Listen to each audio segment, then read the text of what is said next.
Mama Sofia alikuwa na kila mtu akimwonea wivu, mrembo licha ya umri wake, mwenye heshima kijijini na tajiri wa kuridhisha. Mwanae pekee, Nina, aliolewa na kijana mtulivu aitwaye Derek. Awali, maisha yao yalionekana kama hadithi ya ndoto. Lakini kila kitu kilianza kubadilika pale Derek alipoanza kusaidiwa na Mama Sofia mara kwa mara, pesa, zawadi na hata safari za faragha.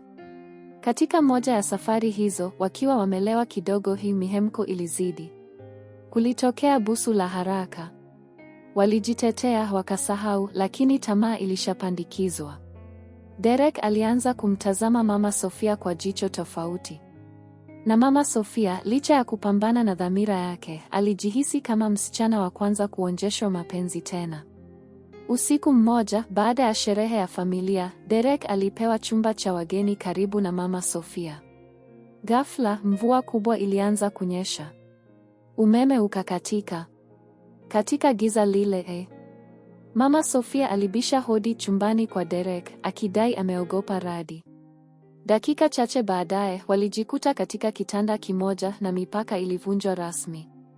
Kwa wiki kadhaa, walificha siri yao. Walikutana kisiri usiku wa manane, wakati Nina amelala fofofo. Derek alijihisi mwenye hatia, lakini Mama Sofia alimtoa hofu. Unanipenda kama mwanaume, si kama mtoto wangu. Hii ni siri yetu tu. Lakini kidogo kidogo, Nina alianza kuhisi tofauti. Derek alionekana kuwa mbali naye kimapenzi, huku akiwa karibu mno na mama yake.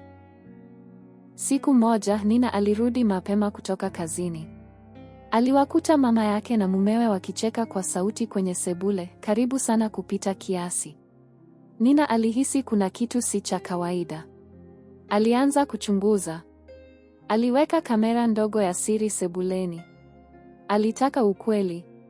Kwa bahati mbaya au bahati nzuri, siku chache baadaye, kamera ilinaswa picha zisizotarajiwa, Derek na Mama Sofia wakibusiana kwa hamu, kama wapenzi wa siri. Nina alijisikia dunia ikimwisha chini ya miguu yake.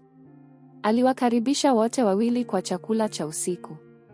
Alijifanya hajui kitu. Wakati wa dessert, alimwaga picha kutoka kwa kamera mezani. Naomba mtu anieleze huu upuuzi ni nini, Nina alisema kwa sauti ya baridi kama barafu. Derek aliganda. Mama Sofia alibubujikwa na machozi. Lakini Nina hakutaka kusikia maelezo yoyote, alitoka ndani ya nyumba akilia.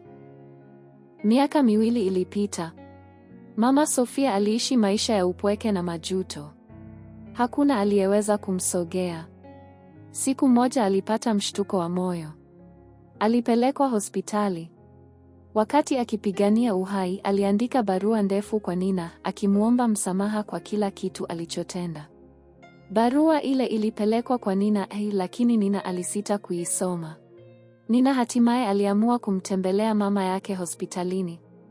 Alimkuta akiwa hoi, machozi yakitiririka. Kwa mara ya kwanza, mama na binti walikumbatiana kwa uchungu. Nina alimshika mkono na kusema, sina nguvu ya kukuchukia tena, lakini sikuwahi kusahau.